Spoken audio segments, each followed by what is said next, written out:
How's it going, everyone? Now, you probably would have heard recently, Iowa caucus was just held last Monday, and this was basically the start of Bernie Sanders' campaign in the United States. I guess with this, there's a lot to cover. One is the fact that the election seemed to be quite rigged by the DNC. It was either rigged or pretty much really bad incompetence by the DNC. I guess with this, it just shows that the establishment in America is probably going to do everything in its power to ensure that Bernie Sanders isn't elected. Now, the problem with that is the fact that Bernie Sanders is the most popular politician in America, and has a really good chance of actually winning the nomination. We had our own Bernie Sanders moment in Australia back in the 1970s, and I wanted to reflect on that and how that might impact Bernie's momentum when he goes into the nomination, when he actually implements his agenda into when he wins the presidency. Of course, with Gough Whitlam, he was the leader of the Labour Party from 1967 to 1975. He was elected leader of the party back in 1967 due to the fact that the LP saw itself losing a lot of elections between 1950 and 1972 for about 22 years, pretty much. This is mainly just due to the fact that there was supposed communist influence in the party, which was claimed by a bunch of Catholics and Christians in the party at the time of 1955. This ended up splitting the party into two, so the DLP, the Democratic Labour Party, was created, and basically saw Arthur Calwell leading the party to defeat 3 times, because the Democratic Labour Party, although they're relevant nowadays, back then they were a pretty big force in Australian politics. They were basically taking away votes from the LP and ensuring that they didn't get into Parliament. This was an effective tool by the DLP to ensure that a supposed quote-unquote communist party doesn't get into Parliament.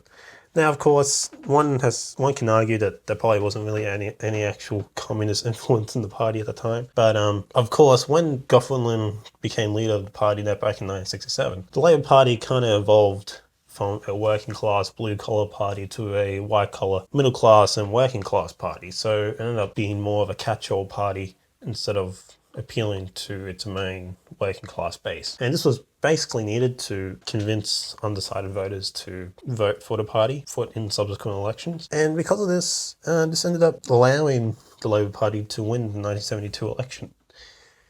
Now, in the lead up to the 1972 election, Rupert Murdoch still had quite a bit of a stake in Australian media at the time. If you don't know, Rupert Murdoch controls a lot of media outlets. He has a large stake in Channel 7, Channel 10, Channel 9, has a large stake in a lot of newspapers such as the Herald Sun, the Australian, Fairfax Media, amongst others, and Foxtel as well. And he has a huge influence in influencing public opinion in the country and basically giving the perception that the Liberals are a better party of government when they're actually not. And Rupert Murdoch gave his support to Gough Whitlam back in 1972, helping him to win government back in 1972. But afterwards, after he was elected, let's just say Whitlam and Rupert didn't exactly have the best relationship. They didn't really take walks on the beach together or anything like that. They didn't have moonlight dinners under the stars. They ended up, having a bit of a bitter relationship. So after Gough Whitlam was sacked from government back in 1975 during the 1975 constitutional crisis, what ended up happening was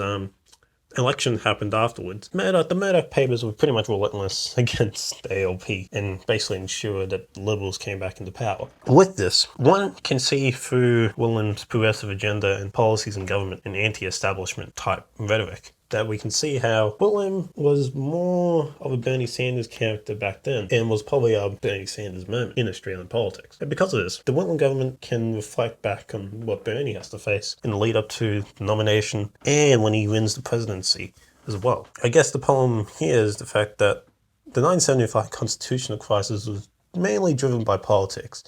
You had a Liberal majority Senate blocking basically every single bill that Whitlam wanted to pass, such as the Medibank bill, which was the precursor to Medicare, which was our first universal healthcare system. One of the bills to pass the Family Law Act, bills to pass more funding for schooling in Australia, because schooling in Australia at this time was pretty much abysmal. You had basically lower middle class and working class people dropping out at the age of 15. Just because going to year 12 was just not worth it, and going to university was just too expensive for the majority of the population. Plus, you also had free college being on the Whitlam government's agenda at the time. And this was all policies that the Liberal majority Senate tried to block, pretty much. And successfully blocked for quite a while as well. With this, the Liberal majority Senate was basically blocking supply of the ability for the Whitlam government to basically govern the country. And because of this, John Kerr, who was the Governor General at the time, decided to basically go behind Whitlam's back and do some politicking with Chief Justices of the High Court, such as Anthony Mason, Gough Whitlam and Bernie, to basically ask, what's my reserve powers and how am I able to actually sack a government? This is mainly because Malcolm Fraser was influencing John Kerr at the time to basically sack the Whitlam government. That was probably the most authoritarian move in Australia's history, to be honest. Mainly because John Kerr didn't really have a democratic mandate to really sack a government, but because of this, it kind of demonstrates the flaws of the Australian system of government as well. Through this, one can see that the 1975 constitutional crisis was basically an example of how the establishment in Australia was pretty threatened by the Whitlam government's agenda, particularly surrounding mining policy and the nationalisation of our resources, which the Australian Coal and Mineral Council didn't like very much and had lots of influence in the Liberal Party. Probably hence the reason why Malcolm Fraser was willing to influence Kerr to basically sack the government so much. With this, Bernie Sanders is to the left of Whitlam, pretty much. I mean, if you look through his policies, he has policies regarding a federal job guarantee, living wage, Medicare for all healthcare system, housing for all, workplace democracy, allowing workers to have an actual stake in the corporate share of companies, which is pretty damn progressive, and I haven't seen any type of policy like that before. So it's something that will be a detriment to his electoral ability, just because the corporate establishment and the mainstream media will go really hard against Bernie to ensure that he doesn't win the nomination and win the presidency. As Noam Chomsky says in Manufacturing Consent, when you have corporations being sponsored or advertising their stuff on mainstream media, then let's just say the mainstream media is going to be pretty biased against people who threaten those type of corporate interests, because it threatens their profit margins pretty much. And because of this, one of the main things that we have to realize here is that Bernie is going to have a really difficult time getting elected. Basically, there has to be a mass movement of organization to ensure that he gets the presidency.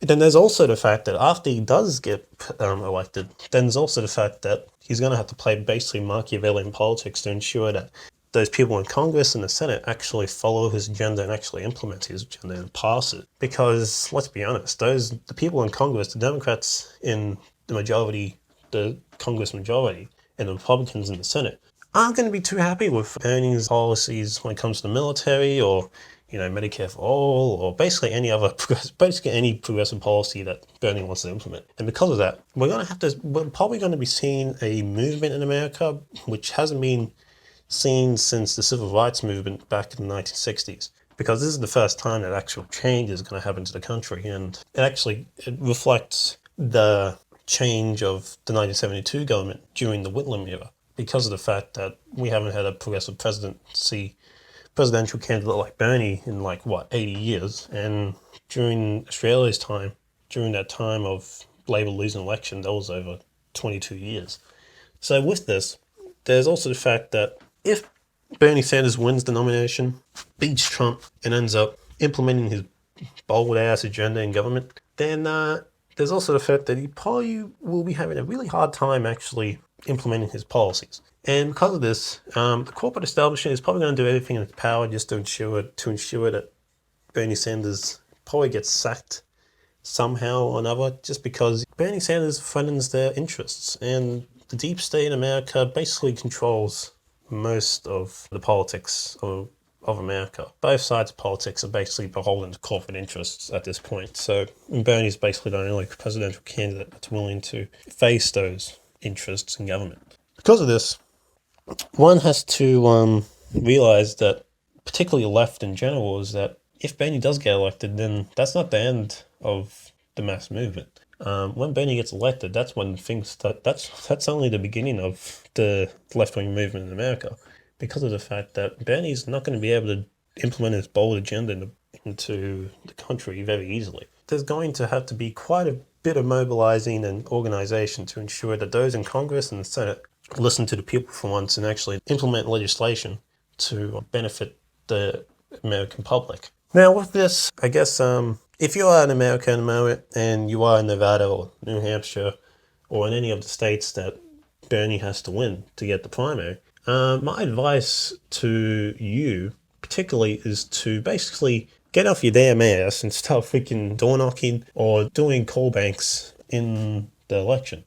Doing phone calls and door knocks are probably the best ways to actually ensure that you can change to ensure that people's minds are changed and basically implementing your own influence over the campaign. We need to mobilize in an effort to ensure that Bernie gets elected, while also ensuring that when he does get elected, that we also support him and ensure that those in Congress and the Senate actually implement his bold agenda. And through this, that way we can actually have our Gough Whitlam moment in American politics and actually, implement an agenda that goes against the corporate establishment and actually benefits all Americans. And with this, that way we can actually ensure that all Americans have a good healthcare system, are able to get a house if they're homeless, get a job if they're unemployed, and have an actual stake and say in the politics of their workplaces. And through this, if Bernie does get elected, then it will not only be time for change,